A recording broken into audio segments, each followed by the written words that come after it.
All right, so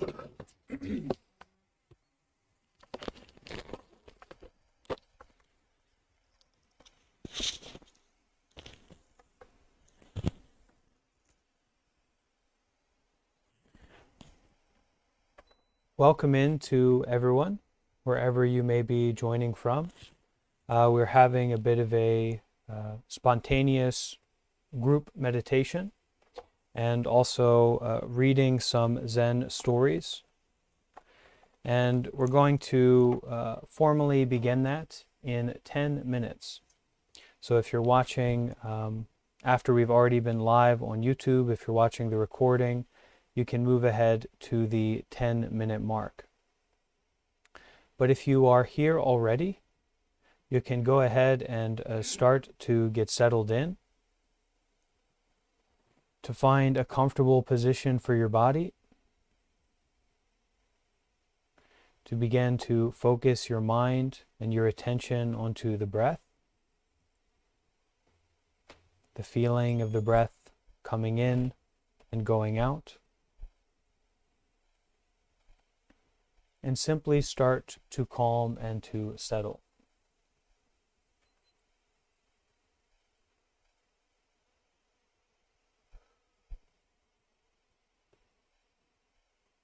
Hello there, Fadi on YouTube.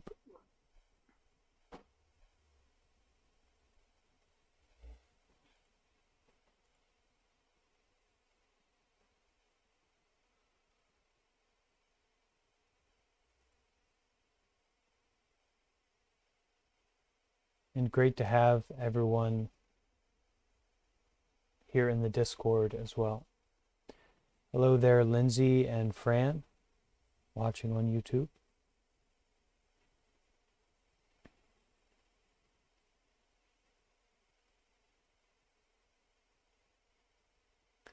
All right, Zeros, hello, and Aos Baker.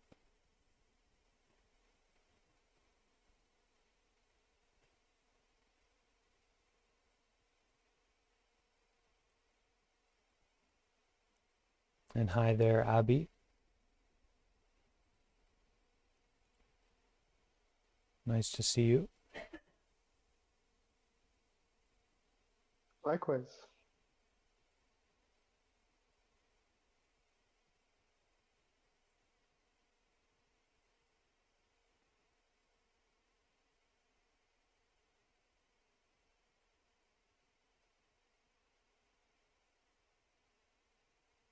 So another 7 minutes until we officially get started. So you have time to maybe make a cup of tea if you like, or maybe not quite a cup of tea, but certainly you can light some incense. You can get comfortable.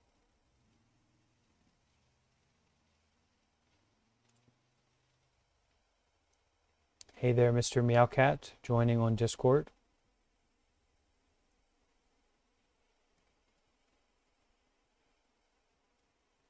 Today we are going to start with a short meditation, kind of a short guided meditation. And then we will be listening to these Zen stories, these ancient stories. Many of them are from Japan, kind of feudal Japan period.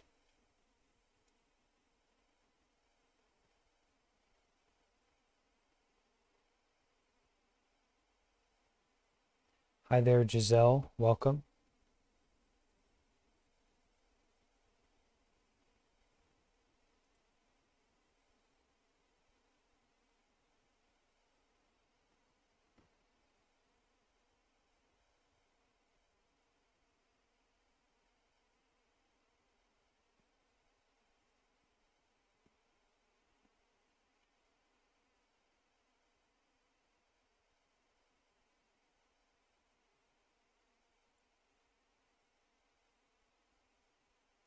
Hey there, Kit and Famo.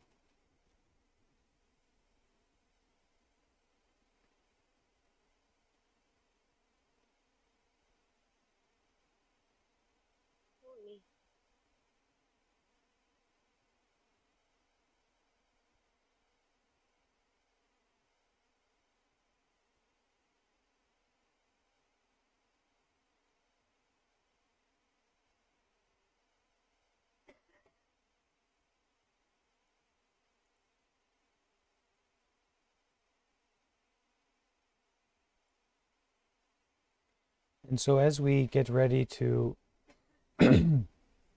meditate and to listen to these Zen stories, we really start to take as our primary activity the breath, being with the breath, being aware of the breath,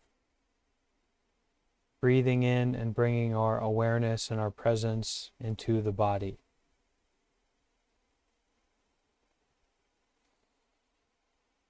Really grounding and connecting with the body.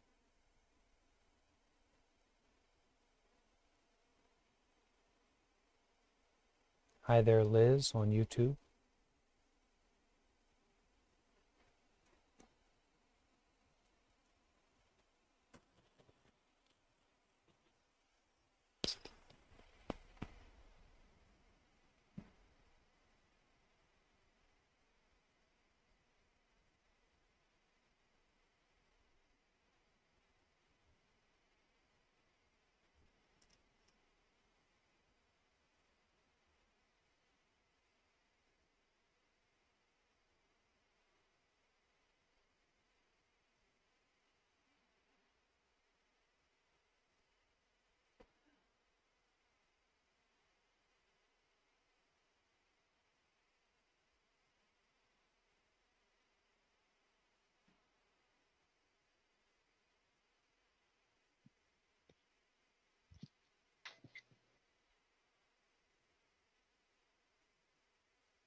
Hi there, Giovanni. Our whole event today should be less than an hour, Giovanni, over on the YouTube. Hi, Gold. Welcome, Gold. And Ali, I see you there as well. Devante. Hey, nice to see you. Should be. What's that? What do you say? I should be here for. I should be here for a good little while, but I might need to tuck out for work stuff. Oh, okay.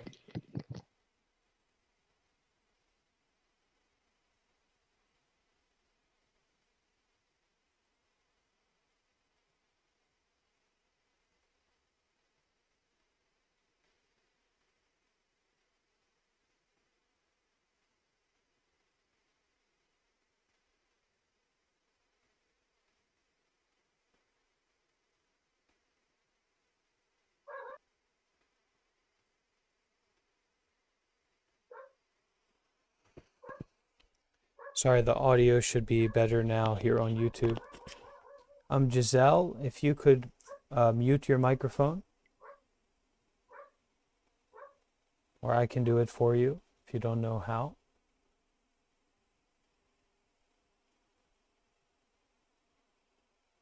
Yeah, the audio should be clear now. I think so. At least on the YouTube.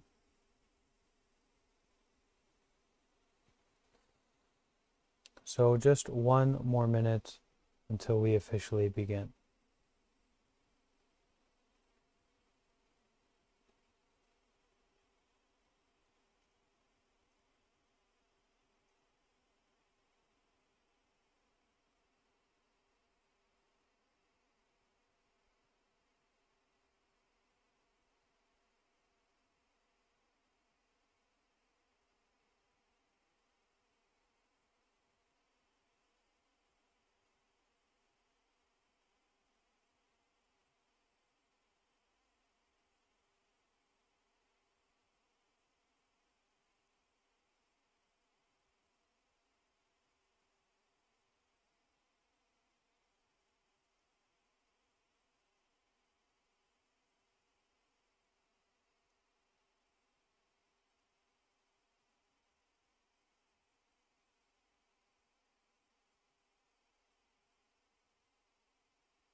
Okay, so very sincere welcome to everyone. We're on the 10-minute mark here on the YouTube channel, so this is kind of when we begin. We're going to start our practice today with a short guided group meditation. We're going to be listening to reading through some Zen stories today. And Zen has this meaning of the enlightened mind, this mind of total awakening, total peace, total freedom from suffering.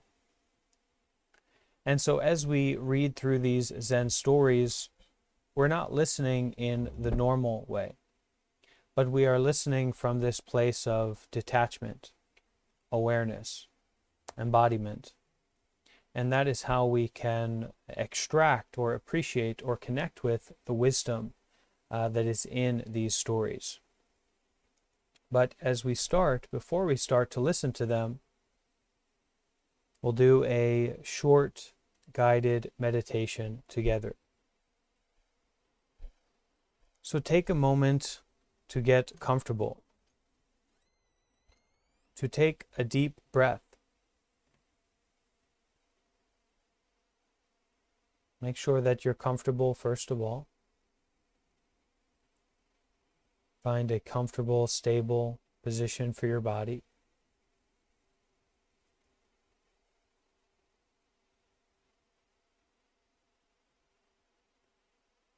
And as we take a deep, conscious breath, bringing our awareness, bringing our life, our thoughts, our mind, bringing our awareness home to the body. So breathing in our presence.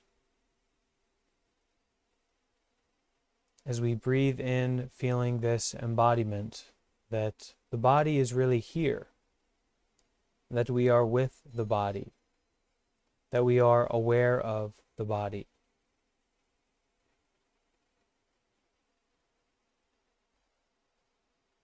So we are breathing in this awareness, breathing in this embodiment. And as we breathe out, really letting go, relaxing, calming. Breathing in, focusing on the whole body, and breathing out, letting go of any tension, thoughts, ideas, or stories that we have in our mind up to now.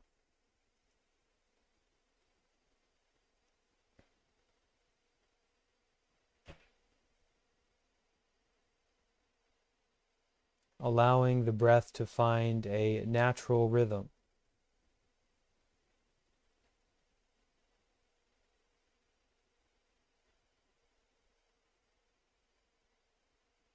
Allowing ourselves to take up this practice of focusing on the breath, breathing, and being aware.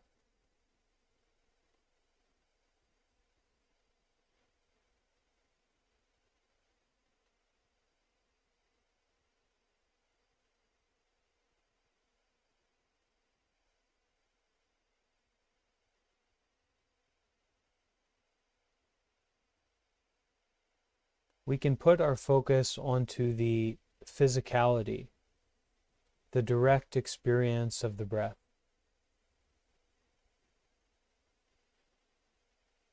The breath filling up our lungs. We feel the breath coming into the body and going out.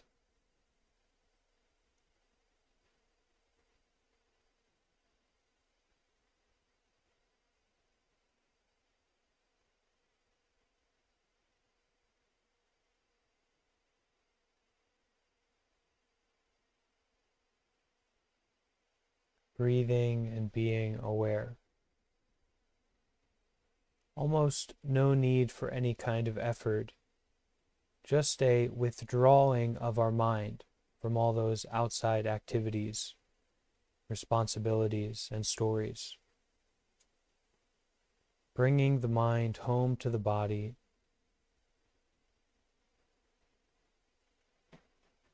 and sitting in this space of breathing and being aware.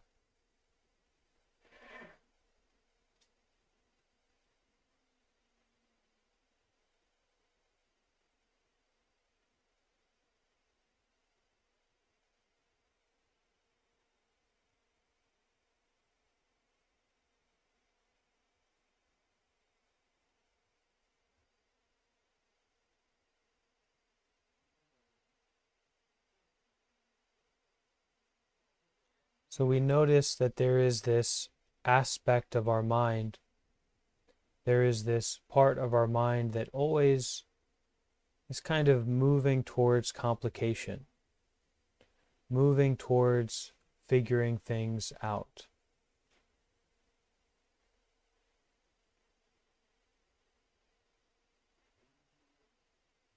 Moving towards getting a hold of this situation. But here, as we are breathing and being aware, we're not figuring anything out.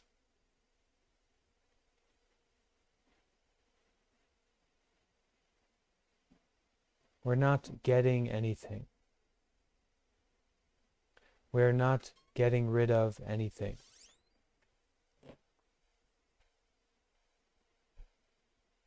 Simply breathing and being aware.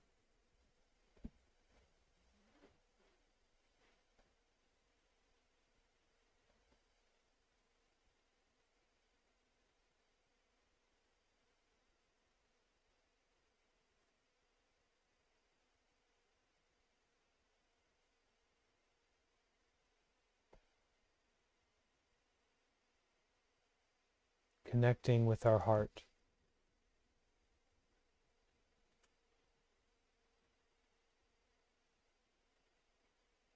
Connecting with this present embodiment. This body, this heart, this mind that is right here, right now.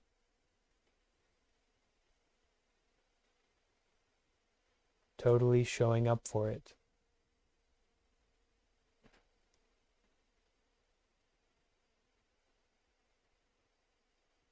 Breathing in, breathing out.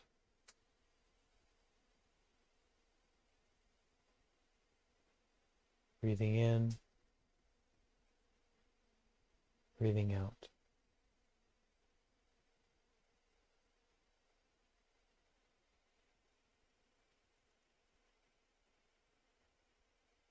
With each breath, we aren't getting into a trance. We aren't going deeper.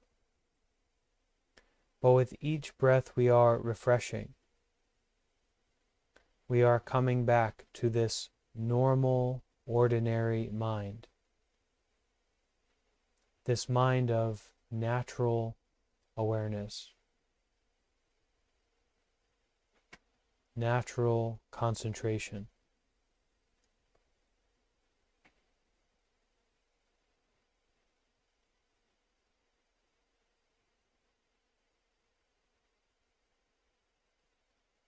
Breathing and being aware.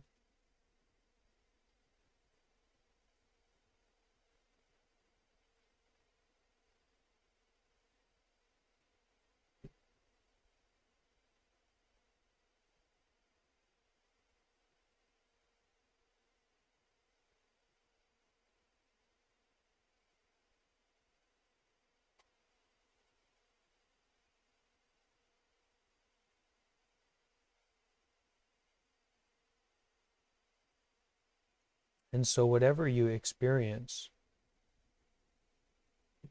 good or bad, you like it or you don't like it, whatever you experience, detach.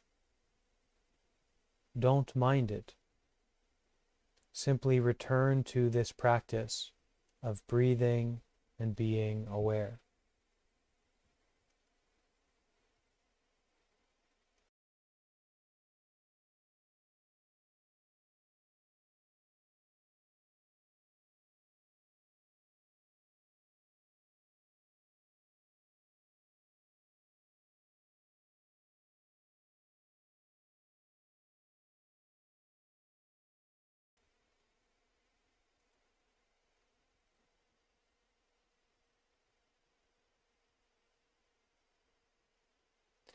We are not practicing for any goal, to get anywhere, to make any progress, but we are meditating just to be right here, right now, with this normal, ordinary mind.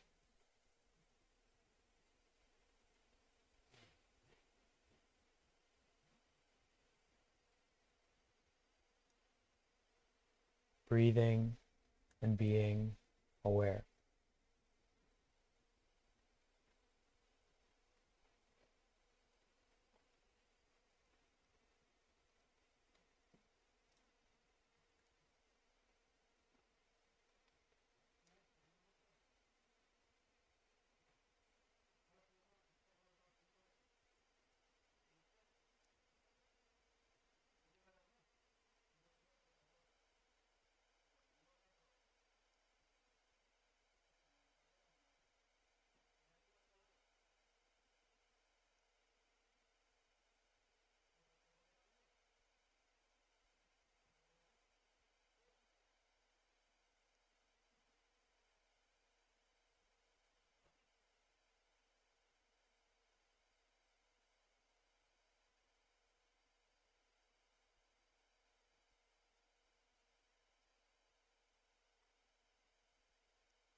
We are aware of the mind.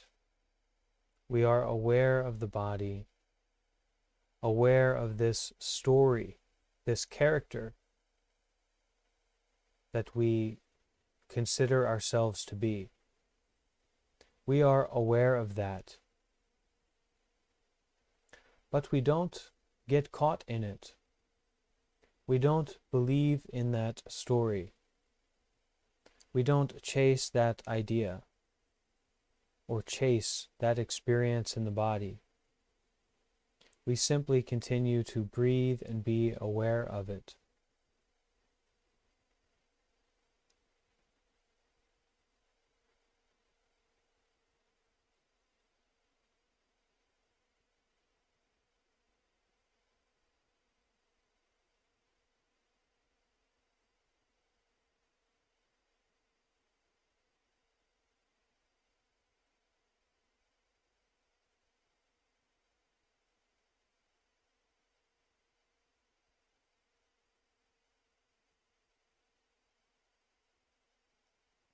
Letting the body settle more and more into a state of relaxation. But not a sleepiness. It is a relaxation with awareness, with brightness.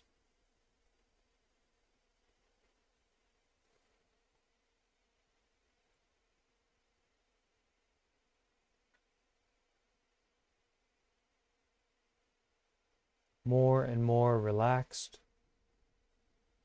but also more and more aware.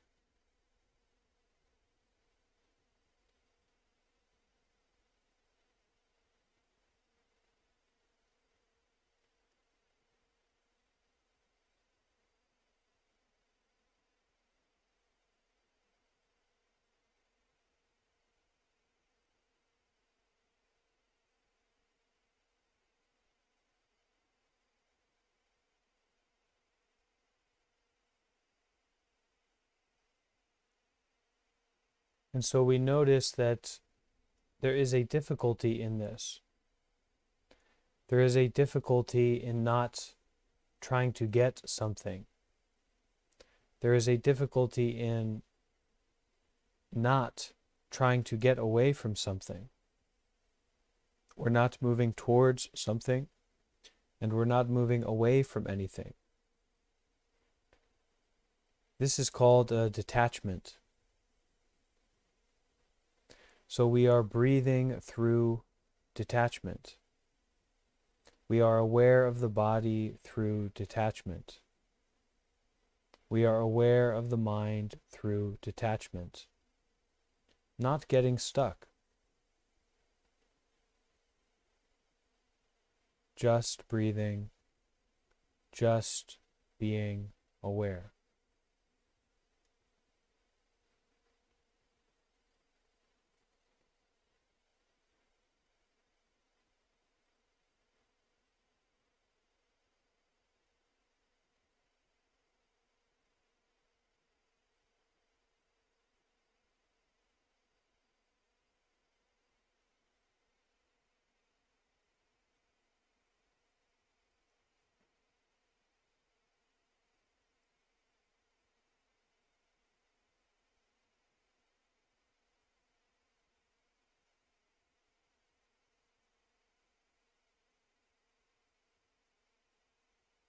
So if our eyes are closed, we can gently open them.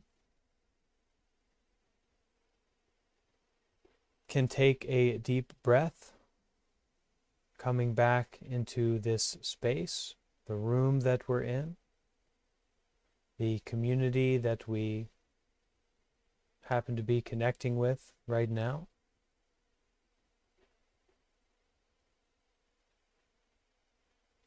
But maintaining this practice of awareness and this practice of detachment. So just having a body, just being aware of the mind, thoughts, phenomena, but not adding anything extra. Just being aware. So we're going to start with our reading. We're going to read some Zen stories. And we can kind of listen as if we were meditating. So listening through meditation, or meditative listening, we can say. And then as we read the story, after we read the story, we can kind of discuss a little bit, or we can bring up something that we noticed in it, something that inspired us about it.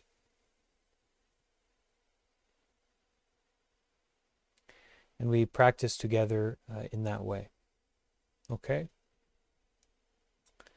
So the first story here is called Zen in Action.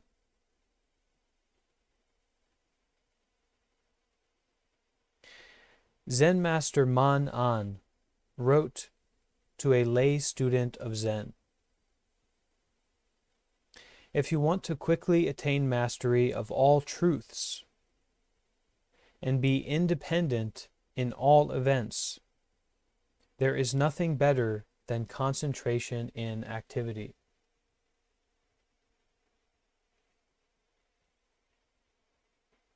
So a lay student of Zen is just a casual follower, not necessarily a monk or someone who has a very full-term practice, but someone who is just has a normal life, maybe a job and a family, and is also studying Zen. So Zen Master Man An wrote to a lay student of Zen. If you want to quickly attain mastery of all truths and be independent in all events, there is nothing better than concentration in activity. That is why it is said that students of the Great Way, working on the way, should sit in the midst of the material world. So perhaps that we should sit in the midst of our difficulty, that we should sit in the midst of our normal, ordinary, everyday life, that we should practice in the face of difficulty. And of course, there's no other place to practice. The third patriarch of Zen said, if you want to head for the way of unity, do not be averse to the objects of the six senses. So meaning, if you want to head for the way of peace, for the way of enlightenment or awakening, do not be averse, do not reject, do not be resistant to anything that you experience in your senses. This, however, does not mean that you should indulge in the objects of the six senses. It means that you should keep right mindfulness continuously, neither grasping nor rejecting the objects of the six senses in the course of everyday life. So that's a bit of what we do in our meditation. We notice the feeling of the body. We notice a thought. We notice that we see something or hear something. But we neither indulge in it, nor do we debate with it. We try to fight with it. Oh, I want to meditate, but I don't want to feel this way. So the third patriarch of Zen said,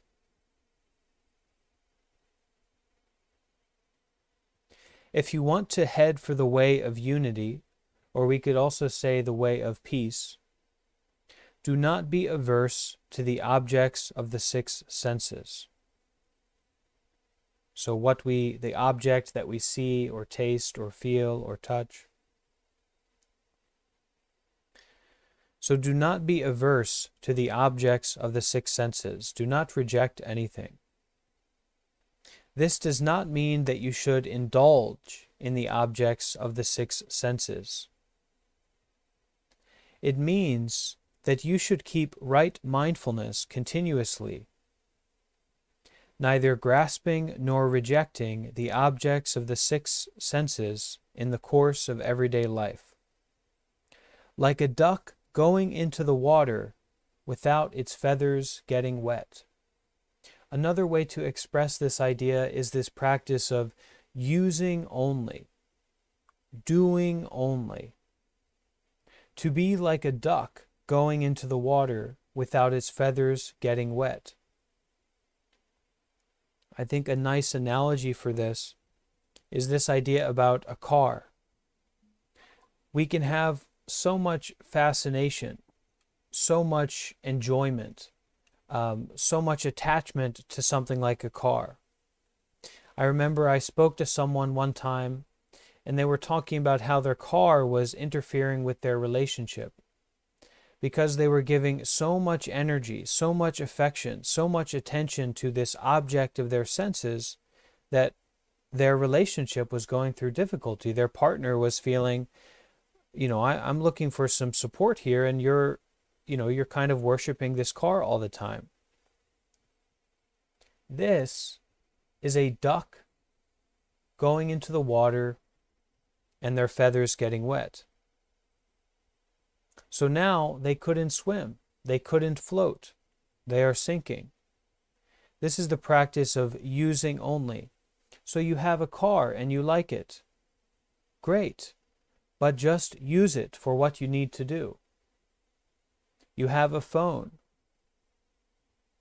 You have something that you eating, you drinking, you smelling. You have all these different objects, a computer that I like it. I like to have a nice one. But the practice of detachment and the practice of Zen, the practice of the Great Way, is that not that we're rejecting anything. Monks can't use technology. People always say all the time, monks can't speak, monks can't use technology. Well, you're supposed to be on a mountain. Using only, experiencing only. No rejection of the six senses, but just to use, not to attach. To be like a duck going into the water and not getting wet.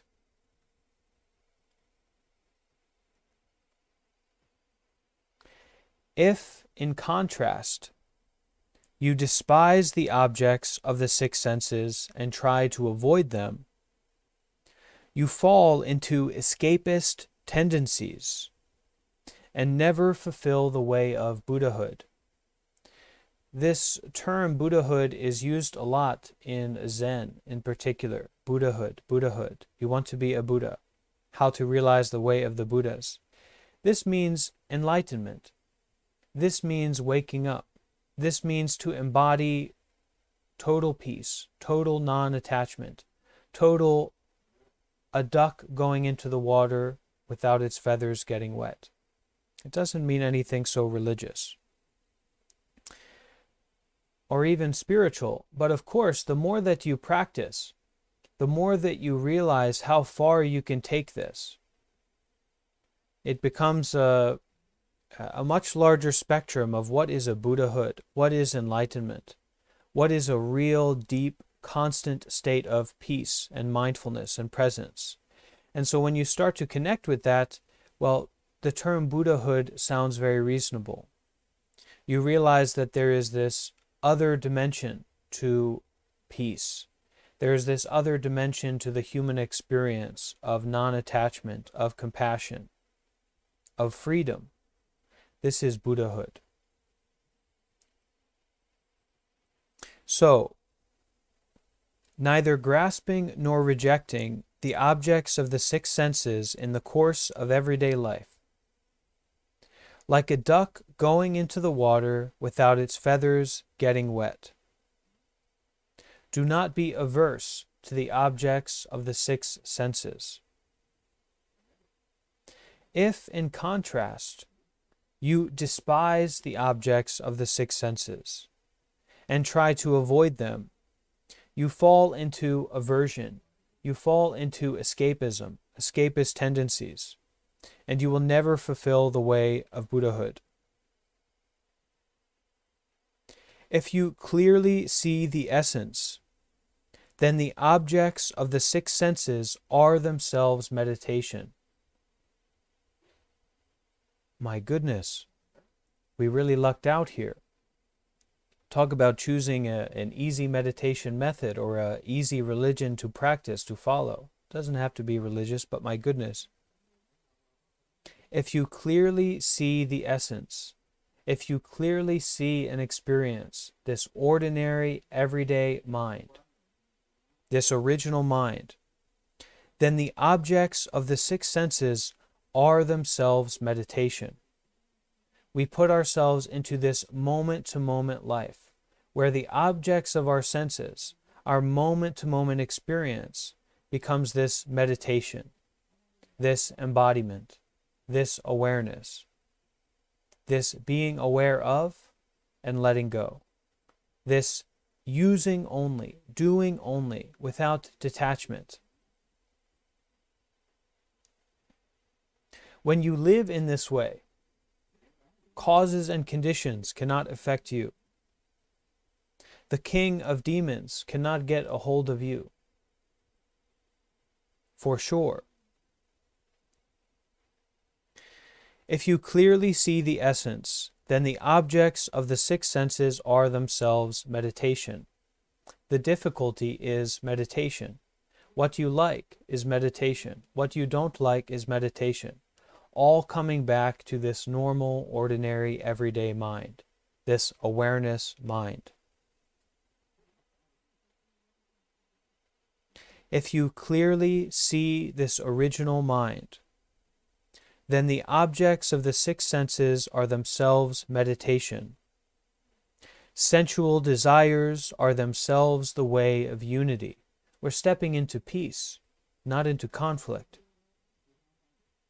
And all things are manifestations of reality. Entering into the great Zen stability, undivided by movement and stillness. Body and mind are both freed and at ease.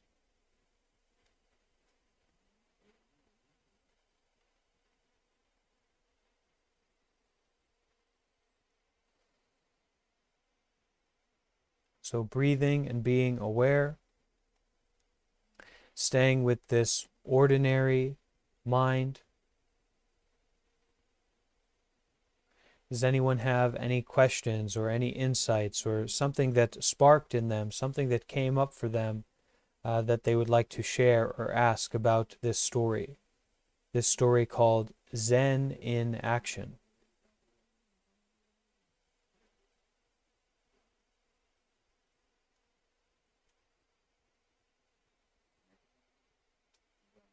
And this is an opportunity to practice generosity. So if something did inspire you from this, you can share about it, and maybe that will have an effect on someone else, right? You will be emphasizing maybe something that someone else didn't see or notice.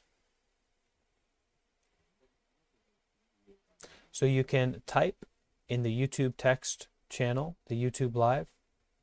You can type in the voice text channel here on Discord, or of course the preferred way, the ideal way, is if you can use your voice here on our Discord call.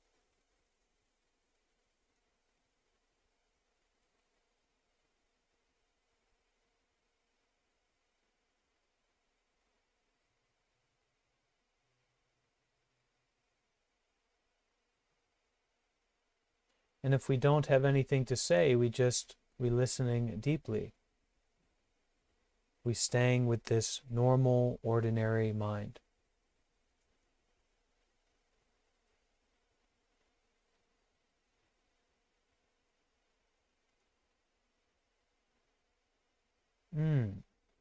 So Keem in the Discord says, stop focusing on destination.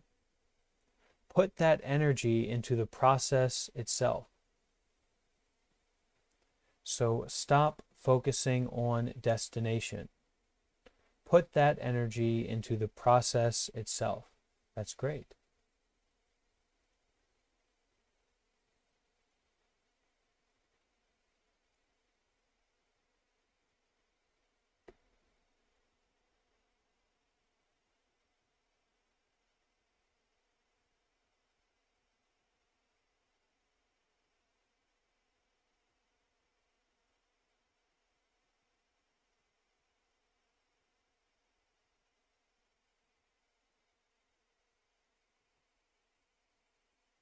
So Lay says, it was definitely a eureka moment, the part about being like a water-resistant duck. Great. Fran C. over on the YouTube says, simplicity in action. This moment, I add this moment-to-moment life. This intimacy, as you said, Fran, this simplicity in action. Stop focusing on destination.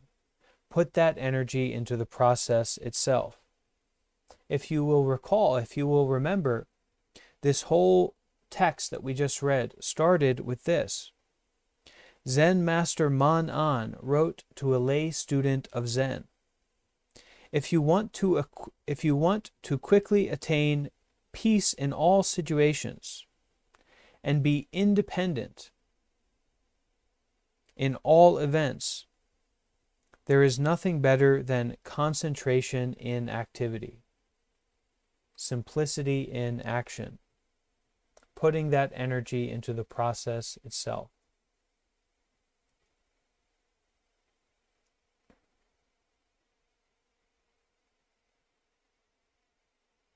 Kit on the Discord says, listening to this at work, walking around, observing and doing, I felt a sense of ease over my actions of body, not wanting to go home and not wanting to leave, just here where I stand. Thank you, Kit.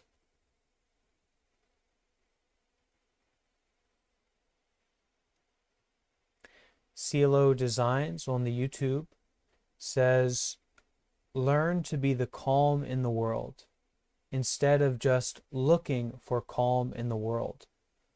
That's great.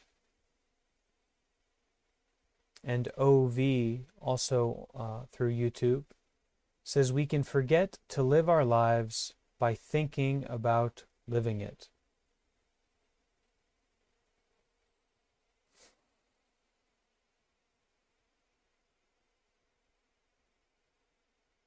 We can forget to live our lives by thinking about living it.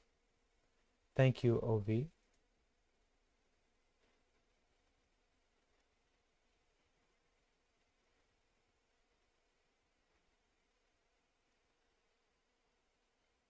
So everyone's sharing some wisdom here.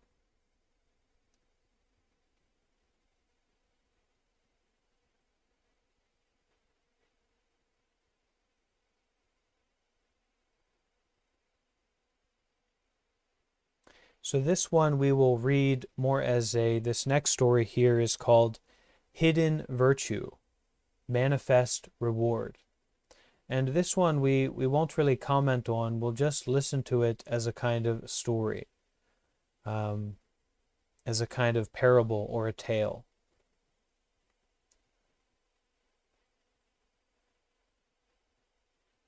Hidden Virtue, Manifest Reward. Zen Master Hakuin used to tell a story of when he was a young student. And keeping in mind all these stories and all these characters are from ancient feudal Japan, these ancient Japanese monks wandering around, meditating, doing all kinds of Zen stuff. So we can have that in mind as we listen.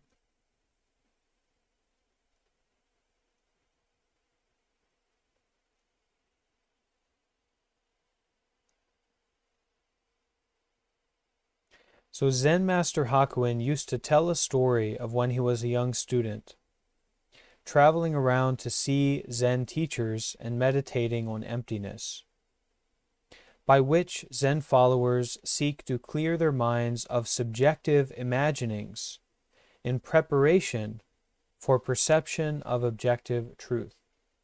We can say perception of this normal, ordinary mind.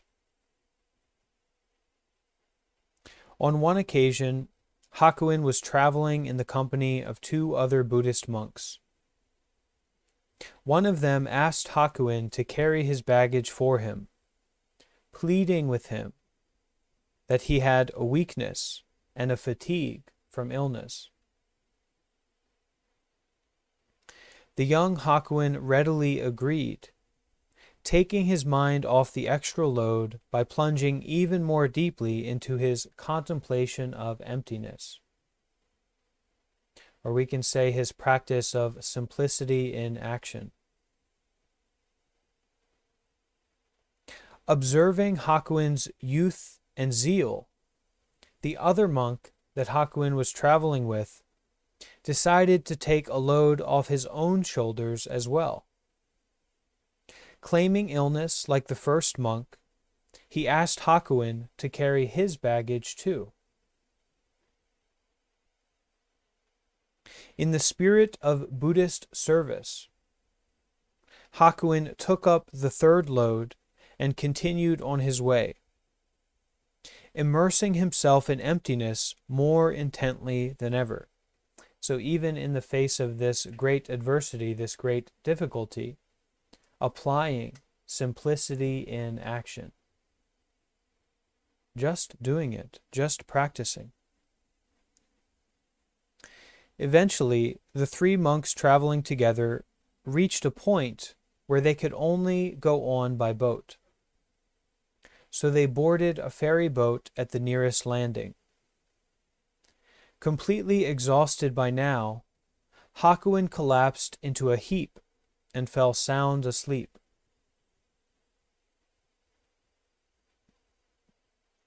When he awoke, the young seeker was momentarily disoriented. It appeared that they had just docked, but he had no memory of the trip. Noticing a foul odor, he looked around and saw that everyone was green in the face and covered with vomit, and they were looking at him very strangely. It turned out that the ferry boat had run into a squall, a bit of a storm, in the course of its passage, and had been tossed about so violently that everyone, including the boatman himself, had become uncontrollably seasick. Only the young Zen student Hakuin, so exhausted from carrying the baggage of his 2 companions that he slept right through the storm, had not been affected at all.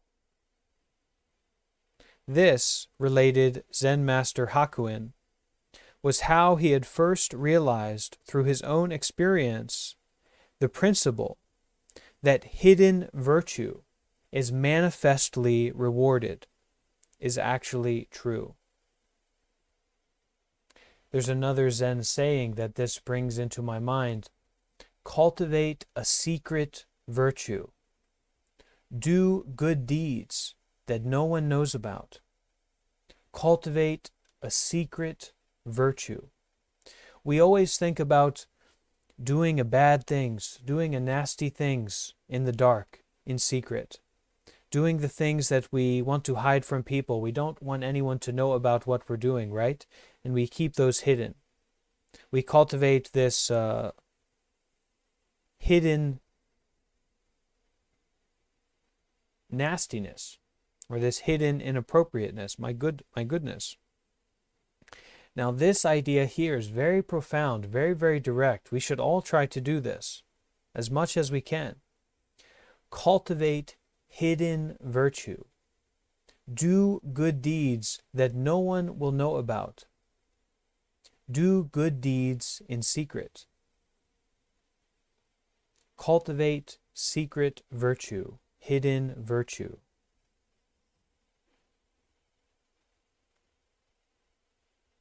So this story, Zen Master Hakuin tells, was how he first realized through his own experience that the principle that hidden virtue is manifestly rewarded is actually true.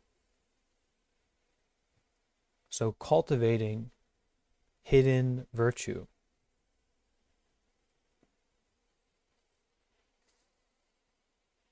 I know we said we won't talk too much about that one, but anyone have something to say about that?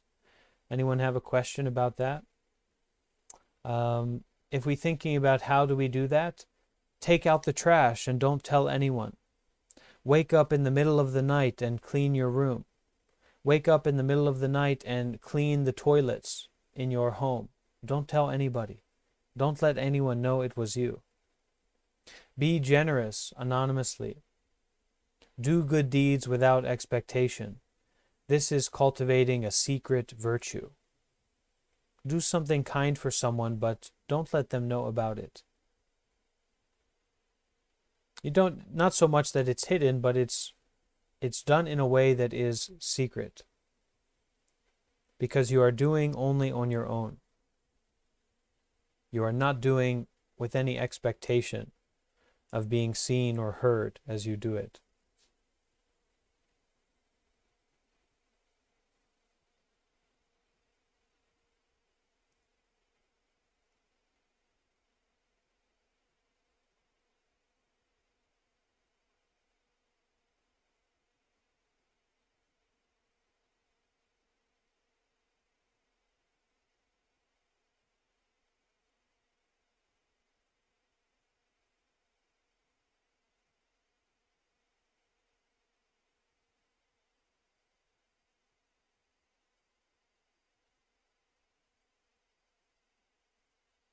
Maybe we could all share an idea about how we can cultivate secret virtue.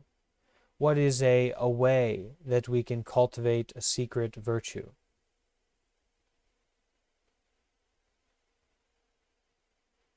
Kat says, just leave a present on someone's doorstep. I think that's the easiest one. Perhaps a book. Perhaps no mud, no lotus. So maybe you can, who knows, maybe we have some millionaires watching this live stream. If you are a millionaire watching this live stream, how about you buy 1,000 copies of No Mud, No Lotus? And you go and you put those copies on all the doorsteps of your neighborhood, of your wealthy neighborhood. OV says, maybe you can leave letters of encouragement in public places. Shannon says you can pay for someone's meal.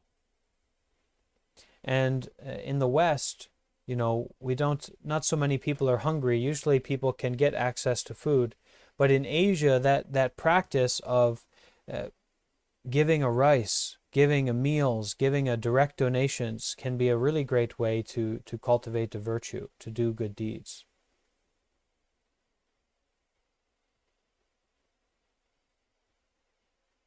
Okay, Jeff has a very interesting idea here about how to cultivate a secret virtue.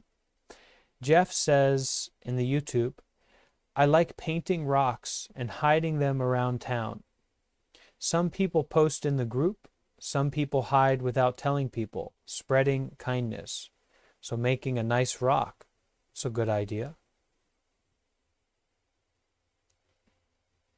And Cielo says, giving bottled water and food to the homeless.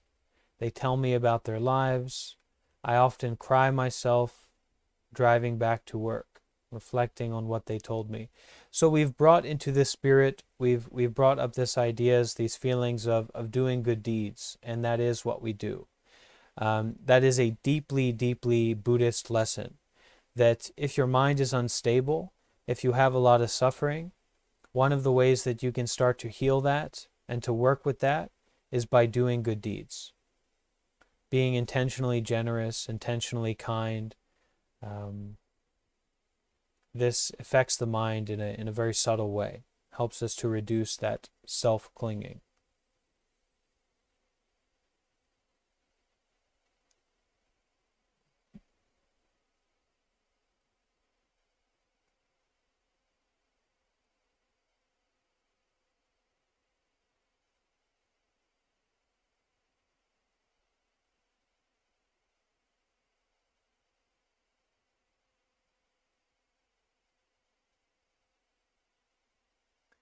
So, we will read together one more story. This a very direct story, very fundamental teaching in this story we about to read. After that, we will take a moment to adjust our posture, our position, and then we will practice some more meditation together. I will give some guidance and we will meditate together for a few more minutes, okay?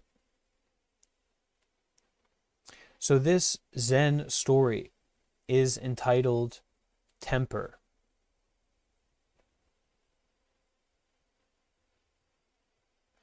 Once a man, let's say a woman, once a woman came to Zen Master Bankai and confessed that she had been born with a short temper,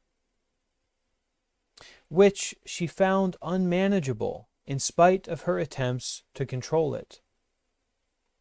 The Zen master said, "What an interesting thing you were born with. Do you have a short temper right now? If so, show me, and I will cure it for you." The woman said, "I don't have it right at this moment. It comes out unexpectedly when something happens." The Zen master said, "In that case, your short temper is not something innate in you."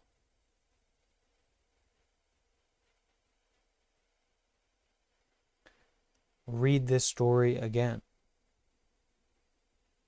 Many of us, I know myself, have had thoughts or feelings that there's something wrong with me. There's something innate in me, in my mind, in my experience that is bad or not good or undesirable. Or the opposite, there's something innate in me that makes me more special or better than other people, right? We can get this kind of, I've had this experience in my life that, oh, there's this thing that's innate to me that defines me, who I am. But is that the case? Let's listen to this story and see what wisdom we can get from it. Once a woman came to Zen Master Bankai and confessed that she had been born with a short temper, which she found unmanageable in spite of her attempts to control it. The Zen master said, "What an interesting thing you were born with. Do you have a short temper right now? If so, show me, and I will cure it for you." The woman said, "I don't have it right at this moment. It comes out unexpectedly when something happens." The Zen master said, in that case, your short temper is not something innate in you.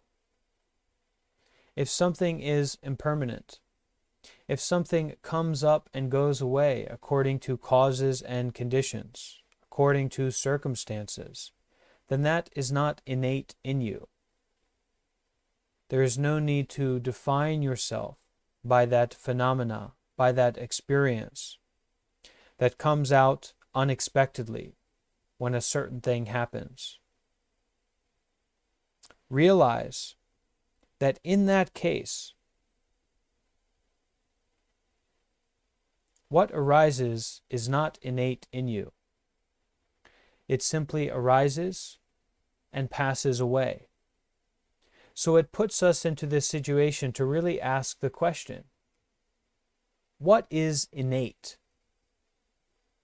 What is the essence? What is at the heart of the matter? Let's take a look together.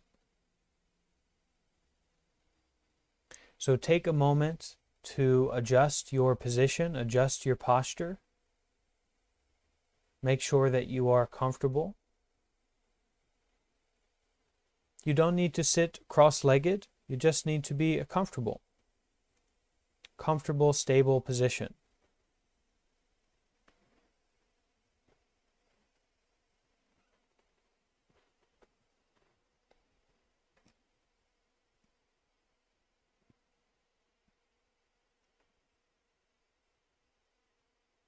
Finding that comfortable, stable position for your body. You can close your eyes and through taking a deep breath, bring your awareness and bring your focus into the body.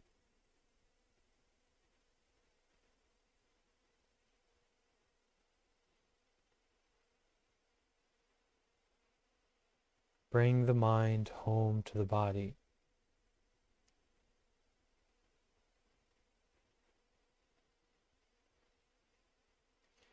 And without putting forth effort, without trying to control the breath, allow the breath to find a natural rhythm, a natural, stable, continuous rhythm of the breath coming in and going out.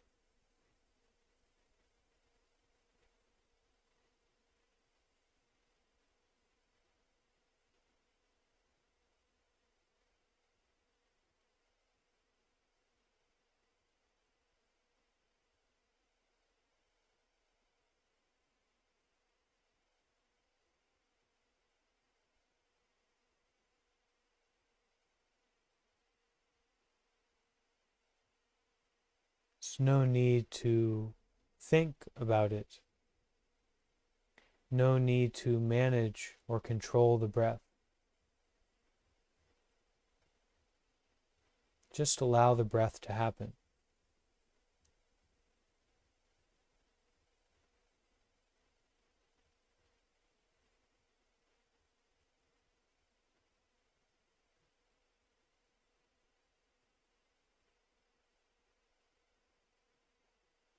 And as you find that the breath is naturally flowing in and flowing out,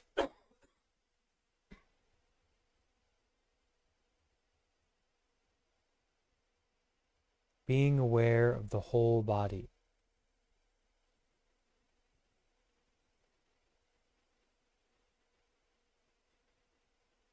The breath coming in and going out in a natural way.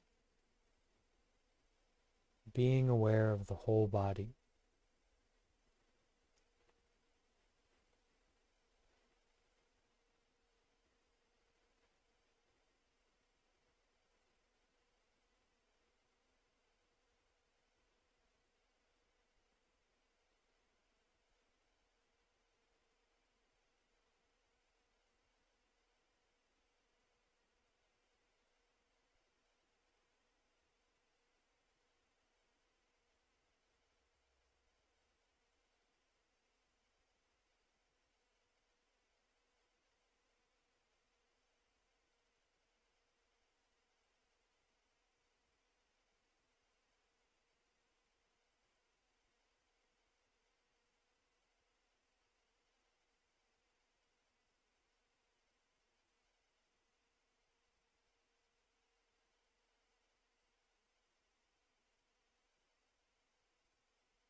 breathing and being aware.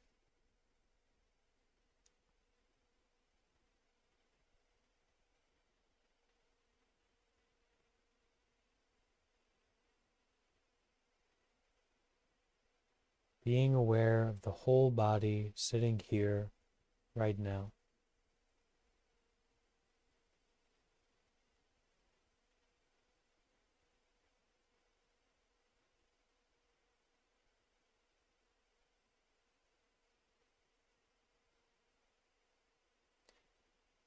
Just focusing on the breath. Just being fully aware of the whole body.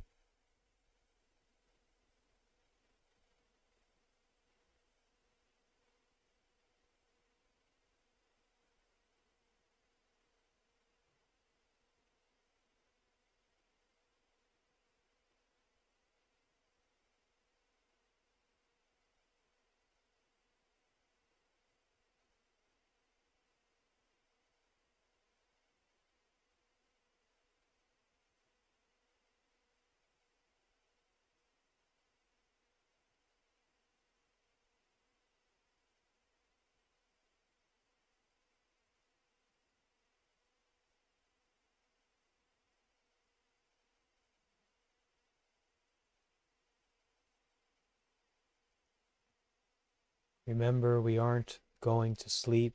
We're not trancing out.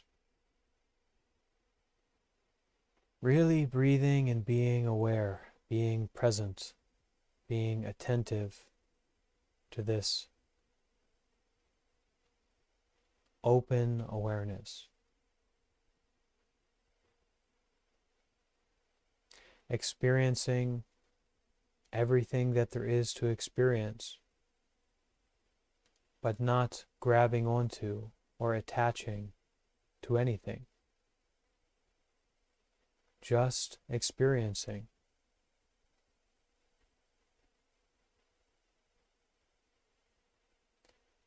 Just breathing and being aware.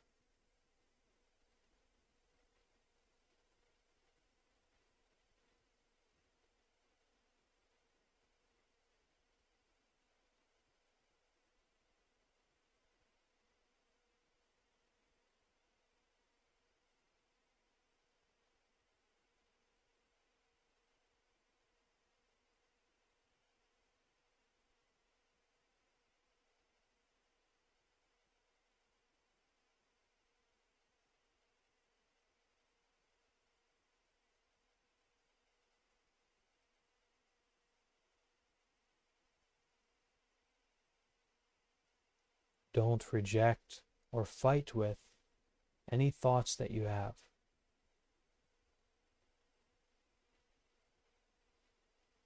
Don't latch onto any idea of success.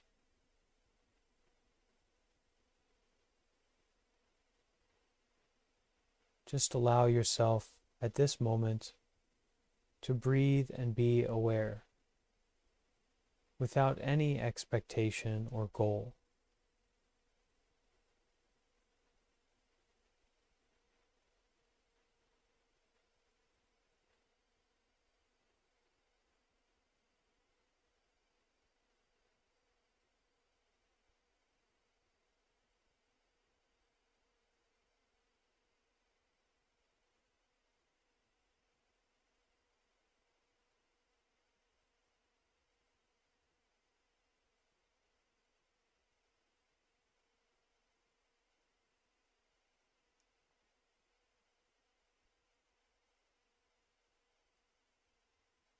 Whatever you do notice,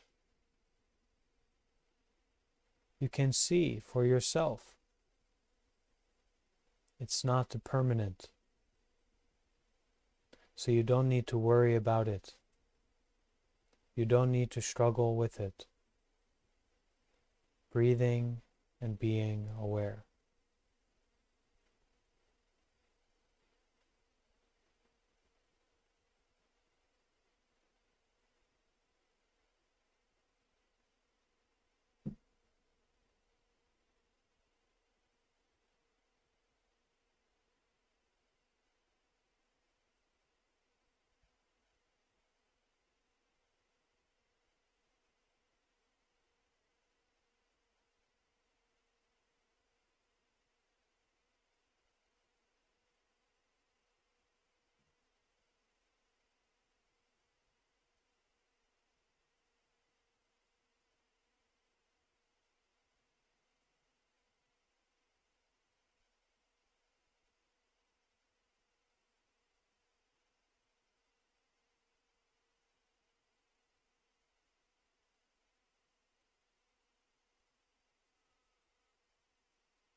At this time, I invite everyone to bring their hands together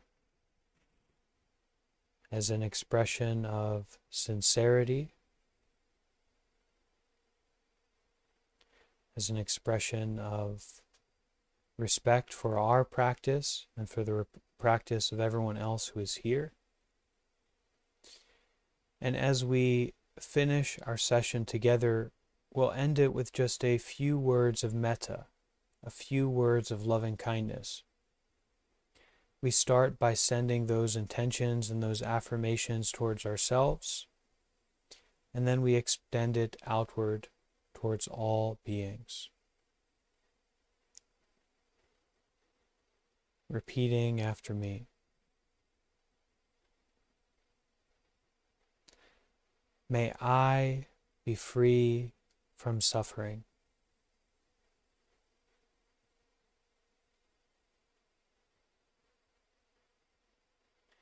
May I be free from confusion.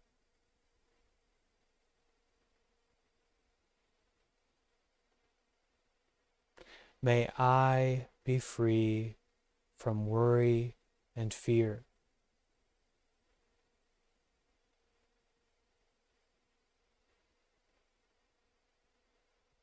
May I always meet with success.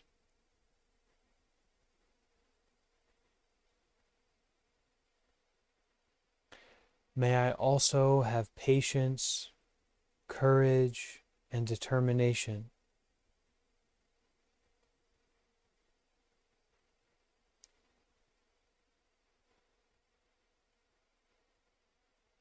To meet and overcome inevitable difficulties in my life.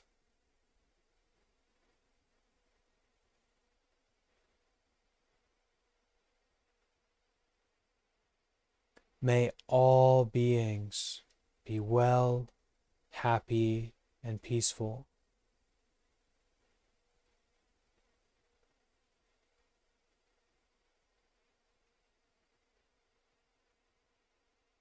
May they all be free from suffering.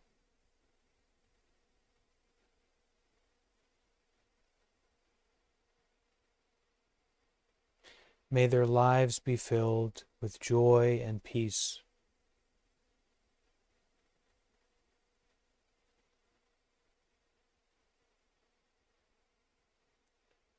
May all beings encounter no difficulties.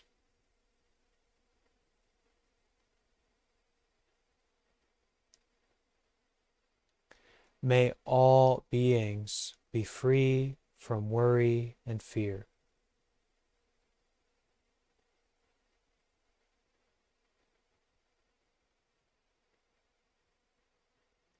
May all beings be happy and at peace.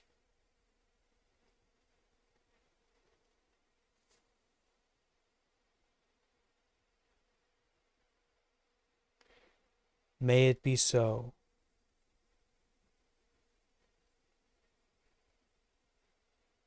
May it be so.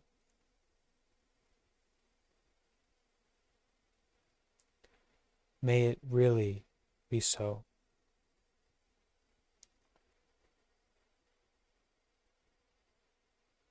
And as our final practice together, we will just chant the traditional Buddhist word sadhu. This word means well done, good job, and may it be so. So we say this word as a pat on our own back for our practice, and we also say it as a wish for the continuation of our practice and our peace. So I invite you to chant with me this word. We say 3 times, then we'll bow.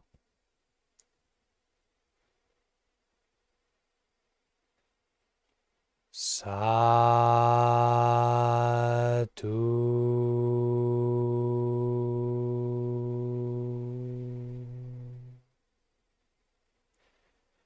Sadhu.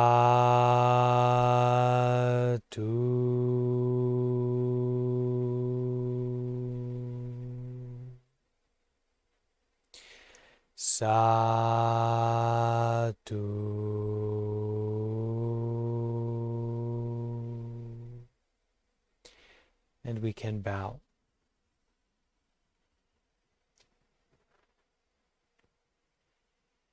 We bow to our own practice, and we bow to the 40 people practicing together with us today. Okay? So that's the end of our session. I encourage you to bring this practice into the rest of your day, evening life.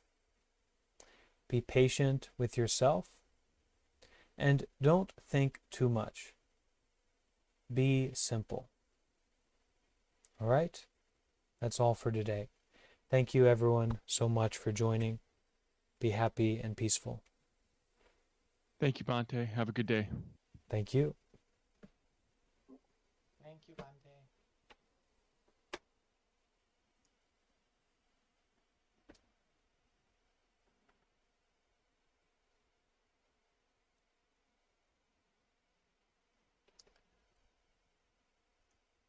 All right, everyone on YouTube, that's the end of our session. If you missed this practice, you can rewind, go back to the beginning. And if you ever find yourself that you want to do a meditation, but you don't necessarily know what to do, we have a big back catalog of the recordings from these live group meditations. So I invite you and I encourage you to use them to support your own practice. Okay? Take care, everybody, and thank you for joining. Thank you for practicing.